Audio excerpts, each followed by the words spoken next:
Ya, masih membahas soal upaya PK yang dilakukan oleh salah satu terpidana kasus pembunuhan Vina dan Eki yang saat ini sudah bebas Saka Tatal. Saya ke Pak Susno. Pak Susno, tadi Ibu Titin secara langsung di Sapa Indonesia Pagi kesempatan ini langsung meminta untuk Pak Susno agar bisa memberikan keterangan sebagai ahli dalam sidang PK. Bagaimana sejauh ini permintaan ini menurut Pak Susno? Pertama, saya dengan segala hormat mengucapkan terima kasih atas permintaan ini. Saya sudah dianggap sebagai ahli. Saya ini praktisi ya. Kalau keahlian kan ada strata tersendiri dan ada pengakuan itu keahlian. Saya praktisi ya. Ya. Nah kemudian yang kedua, saya izinkan untuk suara-suara saya bisa untuk yang lain gitu, apa yang saya katakan. Tidak hanya untuk Saka Tatal saja. Oke. Saya akan memposisikan bahwa saya juga bisa bersuara untuk yang 6 di dalam dan bisa bersuara untuk kasus-kasus lain gitu. Jadi saya akan berada di tengah-tengah. Terima kasih dengan segala hormat dengan doanya dan saya yakin Saka Tatal akan dikabulkan PK-nya. Kalau nggak dikabulkan saya berani bertanya. Coba hakim yang menyidangkan perkara ini buktikan bahwa ini adalah kejahatan pembunuhan. Dia kita suruh buktikan. Buktikan bahwa ini adalah pembunuhan berencana dan perkosaan. Bisa nggak hakim yang menyidangkan buktikan? Kalau tidak bisa membuktikan, kejahatannya saja nggak ada, harus dibebaskan. Kalau dia berdalih no pom ini, hukum tertinggi di seluruh dunia ini adalah keadilan. Oke. Artinya Anda belum bisa mengiyakan permintaan ini begitu ya Pak Susno ya? Saya ucapkan terima kasih dan saya senang sekali, saya bangga, saya doakan, tetapi ada kepentingan yang lebih besar lagi. Oke, baik. Saya ke Prof. Hipnu. Prof. Hipnu, Ya. Anda melihat permintaan Ibu Titin untuk bisa menghadirkan seorang ahli, tapi Bu Titin berharap tidak hanya ahli, namun juga seseorang yang pernah berada di institusi Polri begitu bisa memberikan keterangan dalam sidang PK. Bagaimana menurut Anda ini? Ya, kalau menurut saya kurang perlu ya.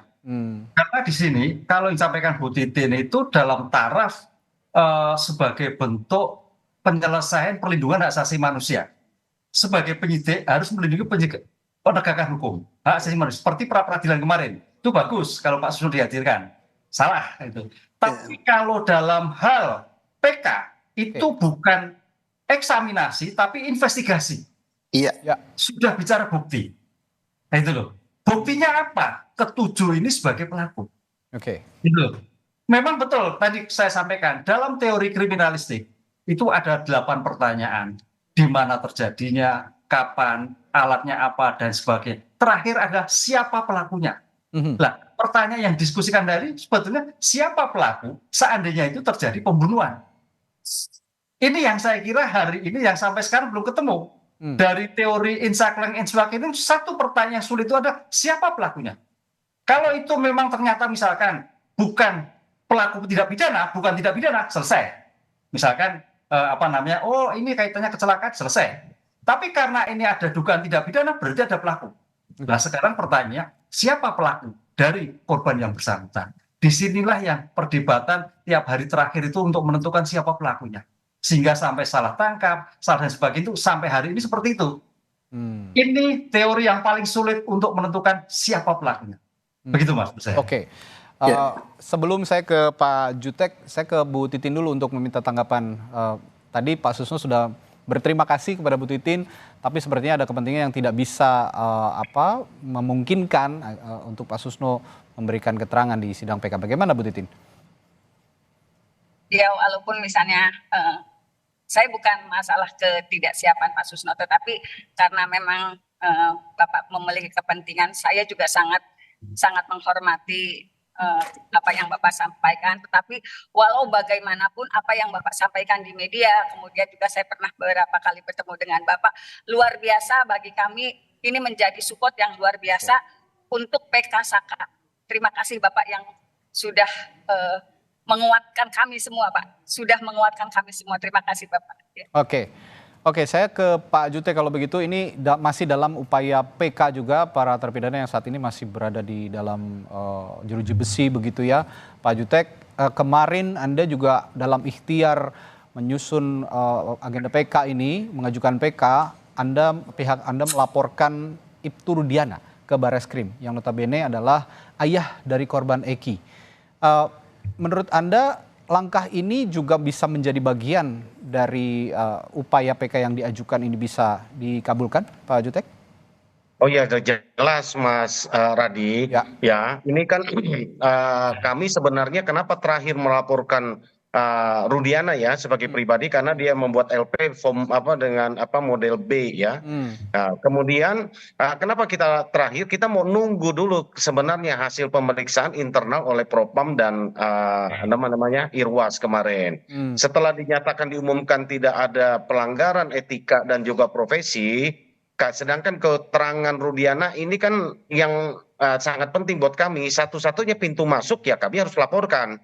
Kan gitu kan. Nah, menurut saya kalau yang lain kami mulai dari kami melaporkan Pasren dengan Kavi. Kenapa kami laporkan Pasren dan Kavi? Karena peristiwa itu kan para terpidana klien kami ini mengaku malam itu mereka ada di rumahnya Pak RT bersama dengan Kavi. Sedangkan Kavi dan Pasren dengan Kavi membantah.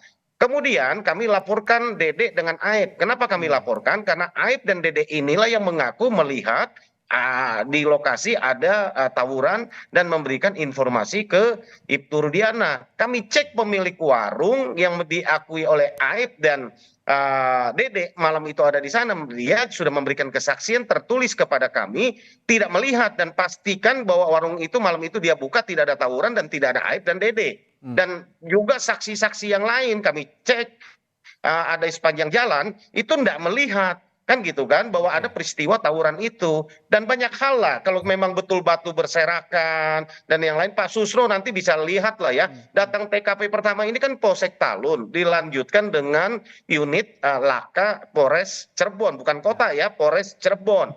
Kalau memang ada batu berserakan dan itu ada tawuran apalagi ada tuka tusuk mustahil akan dinyatakan laka tunggal.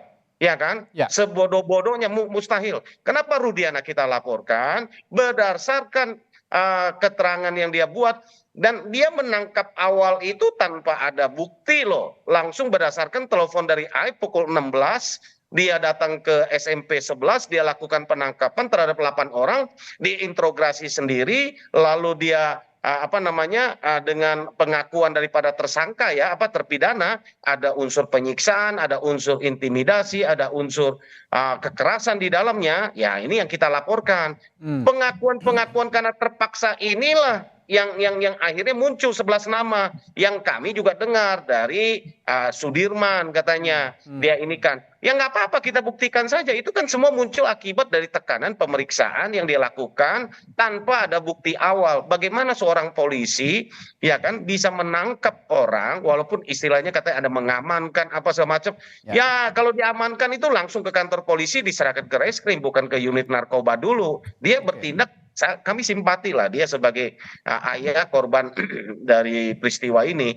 Tapi menurut kami dari rangkaian-rangkaian yang ada, kami tambah yakin bahwa ya itu yang Bang Oto katakan. Kami juga sudah hampir pada kesimpulan ya bahwa sebenarnya peristiwa pembunuhan itu boleh kami sampaikan sebenarnya boleh kita periksa ulang ada apa tidak gitu kan karena dari rangkaian-rangkaian peristiwa yang terjadi yang kami makin dalami yang makin kita pelajari hasil visum pertama hasil visum kedua dan selanjutnya dan kami sudah bertemu banyak lah orang kan gitu kan tim kami ini kan terus ke lapangan ya bertemulah banyak orang. Singkat cerita ya Mas Mas Radi ya contoh nih contoh yang paling nyata waktu dia malam kejadian itu ketika laka itu terjadi hanya dalam tempo sekian menit ya 10 atau 15 menit itu sudah kumpul orang rame itu yang Pak Susno tadi katakan dan sudah nyampe ke Polsek Talun itu laporannya. Kalau betul peristiwa itu yang sekian lama lebih dari 1 jam pikir saya peristiwa itu kalau terjadi betul karena dituduh beberapa orang perkosa dan lainnya itu kan peristiwanya ketika mereka nongkrong di SMP 11 lewat si Eki dan Vina ditimpuk pakai batu katanya mereka kejar-kejaran sampai kepada flyover di flyover berhasil dipepet lalu dipukulin di sana lalu dibawa kembali ke SMP 11 di depannya ada tanah kosong disitulah tindak pidana itu terjadi kan gitu kan dan sekian lama ada timbul Kalau itu terjadi mustahil sepanjang peristiwa itu nggak ada yang lewat di mana di flyover dan nggak ada warga kumpul di situ sempat terjadi perkosaan. Ini hal-hal ini yang kami coba tanya secara apa namanya logika lah ya, nggak usah Nalar ya. pinter-pinter kita gitu, nalar gitu Ya, kan. ya, oke. Apakah wajar? Mungkin Pak Susno bisa jawab itu gitu Ya. kan, gitu loh. Ya, bagaimana Pak? Saya juga minta pendapat langsung ke Pak Susno. Bagaimana nih Pak Susno langkah kuasa hukum para terpidana ini melaporkan Ibtu Rudiana sejauh ini? Iya, itu sudah benar. Oke. Sudah benar. Untuk membuktikan apa? Untuk membuktikan peristiwa pembunuhan itu ada apa tidak. Nah, di peristiwa pembunuhan itu dibuat-buat oleh Rudiana bersama Aep. Aep itu balas dendam. Mengapa balas dendam? Karena dia sering digerebek, bawa perempuan dan narkoba di tempat cucian itu. Jadi ini, udahlah, saya yakin ini peristiwa pembunuhan itu kecil sekali kemungkinannya. Jadi yang ada itu ya kecelakaan lalu lintas yang lebih besar ke sana. Jadi kembali ke cerita awal berarti ya? Bukan ke cerita awal. Awal itu udah benar, mereka sudah memakamkan dan sebagainya. Makanya perlu Polres Cirebon, bukan kota ya, menjelaskan tentang kesimpulan dia ini adalah kecelakaan lalu lintas. Nah, dan kalau memang TKP-nya di situ, ini kan Profesor Ibnu paham betul ini. Locus delicti-nya udah salah, bukan masuk Polresta. Kemudian segala macam udah keliru semua lah. Ini Polres Cirebon yang nangani. Dia udah tangani laka lantas. Nah, makanya saya berkali-kali katakan dalam video saya, mari kita kembali ke titik nol. Titik nol itu awal lagi. Diruntut dari awal, apa penyidikan itu? Cek dulu peristiwanya ini apa sih, pidana apa bukan. Ya kalau peristiwanya saja nggak bisa, nggak tahu ya dibuat aja peristiwanya pembunuhan. Akhirnya kebohongan 1, kebohongan 2, kebohongan 3, sampai kebohongan 100 tambah gede dia. Ya bicara soal kembali ke titik nol Pak Susno, Kabar Eskrim saat ini juga Komjen Wahyu Widada mengatakan sudah memberikan juga asistensi kepada Polda Jawa Barat untuk langsung menangani kasus ini, kasus Vina ini, langsung memberikan asistensi begitu dan juga pengawasan. Bagaimana Anda melihat ini? Apakah ini juga menjadi langkah baik dari Mabes Polri untuk langsung hands on dalam kasus ini?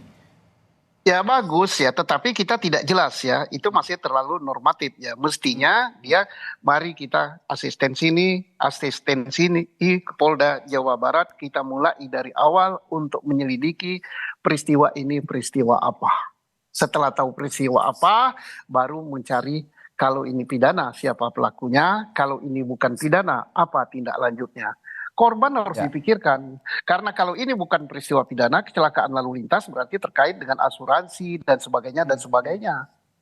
Nah, kita tidak jelas. Kalau Kapolri ngomongnya normatif juga, harus dituntaskan, transparan, sama dengan presiden.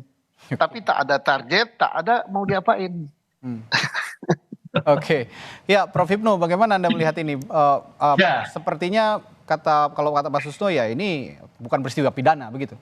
Ya, karena ini ada dugaan-dugaan yang teman-teman mengajukan PK bukan peristiwa pidana, maka sekaligus sebagai bentuk evaluasi ekshumasi ulang jenazah Eki dan Vina, diaudit kedokteran forensik yang independen. Apakah ini lukanya luka karena pembunuhan? Kalau pembunuhan, benda yang dimungkinkan apa? Benda tajamnya kemungkinan bentuk apa? Kedalamannya seperti apa? Kalau ini laka lalu lintas yang bagaimana? Ini bisa dilihat sebetulnya. Kalau pembunuhan, tingkat ketajaman itu masuk. Kalau laka kan bendanya apa? Benturannya gimana? Bagaimana 8 orang itu? Masa sih pengeroyokan 8 orang kan keji sekali itu kan terjadi. Pengeroyokan paling 2 atau 3, ini 8 loh Mas. Nah, itu logikanya sudah nggak mungkin seperti itu. Nah, karena itu sebagai scientific crime investigation eksaminasi ulang, baik Vina maupun Eka sebetulnya luka yang terjadi luka lalantas atau luka pembunuhan. Kalau luka pembunuhan itu karakteristiknya jelas, kedalamannya juga jelas, alatnya juga jelas. Saya kira masih bisa terbaca lah untuk 8 tahun ini. Dengan kedokteran forensik yang sudah canggih seperti itu akan dibuka ulang sehingga sampai tidak berlarut-larut seperti ini. Baik. Ini yang upaya-upaya yang akan dilakukan juga mungkin bisa dilakukan begitu ya. Ini sekaligus masukan kepada institusi kepolisian memang kalau memang mau kembali seperti Pak Susno bilang tadi ke titik nol, menyertakan atau melibatkan kembali orang-orang yang melakukan penyelidikan dan penyidikan pada awal kasus ini terjadi begitu. Terakhir saya ingin ke Bu Titin dan juga Pak Jutek, ke Bu Titin dulu. Bu Titin saat ini sedang bersama Saka Tatal juga. Mohon maaf, bisa juga kita bicara dengan Saka. Apa harapan Anda jelang PK, Saka? Kalau dari harapan Saka kan tidak pernah melakukan apa yang ditujukan, Pak. Jadi Saka tuh yakin betul bahwa Saka itu tidak melakukan. Oke. Dan ingin membersihkan nama baik Saka. Tidak lebih dari itu, Pak. Tidak lebih dari ingin memulihkan nama baik bahwa Saka hanya masyarakat biasa yang tidak terlibat peristiwa pidana apapun begitu ya, Saka ya? Ya. Oke. Ada persiapan khusus Saka jelang sidang PK? Kalau persiapan khusus Saka Diserahkan semua ke Ibu Titin ya Bu ya?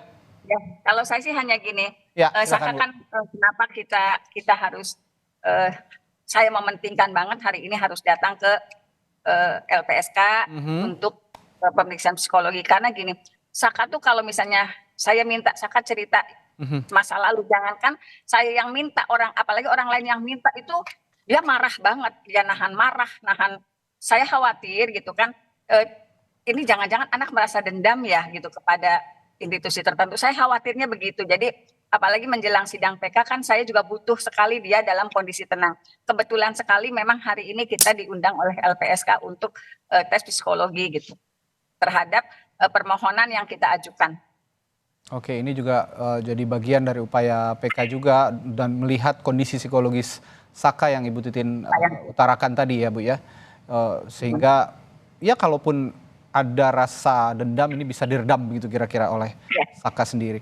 Terakhir ke Pak Jutek, sebelum saya tutup, Anda yang ingin Anda sampaikan soal upaya terpidana lain juga yang saat ini sedang berproses PK-nya. Ya, Mas Radi, kami lagi berjuang menghadirkan, kalau caranya kami ada dari hulu baru ke hilir lalu PK. Kami mau buka peristiwa ini, rangkaian itu kami ingin buktikan dulu. Peristiwa yang seperti Pak Susno sampaikan itu ada apa tidak? Ya kami mau analisa, itu sebabnya kami uji dari 3 LP kami terhadap Pasren dan Kavi, terhadap Aib dan Dede, dan terhadap Rudiana. Karena ini semua ini adalah sangat penting kita uji, biarlah Polri bekerja. Kami laporan LP kami sudah diterima. Tentu apapun hasilnya, tim kami pasti akan diundang oleh Barreskrim Mabes Polri. Mau SP3, mau naik sidik, mau apa, pasti tim kami diundang dan mereka melakukan penyelidikan. Ya, kami tunggu saja. Disitulah kesempatan kami untuk memberikan masukan kepada institusi Polri.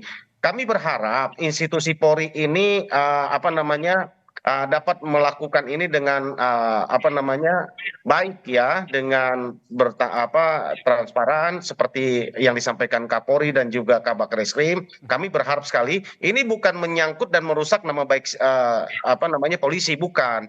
Tapi ini kami melihat semata-mata ulah oknum. Ulah oknum ini justru polisi ketika mengungkap ini akan luar biasa, kami apresiasinya. Bahwa tidak pandang bulu. Kami kemarin ketika mau bikin LP kepada Rudiana, kami udah was-was. Perhitungan kami ini nggak akan diterima nih, karena menyangkut anggota polisi. Bukti bahwa polisi transparan dan luar biasa, laporan kami diterima, Pak Susno, Bang Susno. Ya kan? Ini bukti bahwa polisi kita ini, lembaga ini di bawah pimpinan Kapolri, Bapak Listio Sigit dan juga Pak Kabak Reskrim, ini luar biasa. Kita langkah awal yang sudah sangat luar biasa, kami berterima kasih lah kepada Kabak Reskrim yang sudah menerima laporan kami, gitu kan. Awalnya kami was-was bahwa laporan ini kan menyangkut anggota polisi, wah ini jiwa kopsnya nih akan melindungi. Ternyata tidak diterima laporan kami, jadi biarlah proses itu berjalan, kita sama-sama melihat, mudah-mudahan ya kan, bahwa fakta sebenarnya akan terungkap. Itu aja harapan kami, Mas. Dan bravo lah buat Polri ya, bahwa ini bukan institusi ya, juga kepada yang lain, tapi kita memperbaiki apa yang kira-kira salah dilakukan oleh oknum-oknum pada tahun 2016 yang lalu. Terima kasih. Ya, sekarang kan halayak semua matanya tertuju kepada Polri, tapi sebenarnya yang punya kesalahan luar biasa itu bukan Polrinya, tapi individu-individu yang ada di dalam. Iya, oknum-oknum. Kadang-kadang Makanya kami laporkan Rudiana itu, Mas Radi, satu, kami laporkan Rudiana tidak memakai pangkat itu. Kami laporkan itu adalah Bapak Rudiana, gitu loh, kan gitu. Baik, ini dari pembicaraan kita hari ini juga dapat disimpulkan sementara ada pertanyaan kembali sehingga PK ini nanti juga mempertanyakan apakah ada atau tidak peristiwa pidana dalam kasus Vina dan Eki ini sebenarnya. Nah, kita akan ikuti terus. Nanti pada Rabu pekan depan juga Sakatatal akan menghadapi sidang PK. Hasilnya juga akan kita ketahui bersama nanti. Dan juga upaya atau ikhtiar yang dilakukan oleh Pak Jutek dan juga kawan-kawannya untuk mengadvokasi para terpidana saat ini untuk terus juga berupaya mengajukan PK juga kita akan terus kawal. Baik, terima kasih. Kuasa hukum Sakatatal Titin Prialianti, kuasa hukum 4 terpidana kasus Vina Jutek Bongso, pakar hukum pidana Universitas Jenderal Sudirman Profesor Hipnu Nugroho, dan juga Kabar Eskrim Polri 2008-2009, Komisaris Jenderal Polisi Purnawirawan Susno Duaji telah berbagi perspektifnya pagi hari ini. Terima kasih Bapak-bapak dan Ibu, sehat selalu. Selamat pagi. Selamat pagi semua.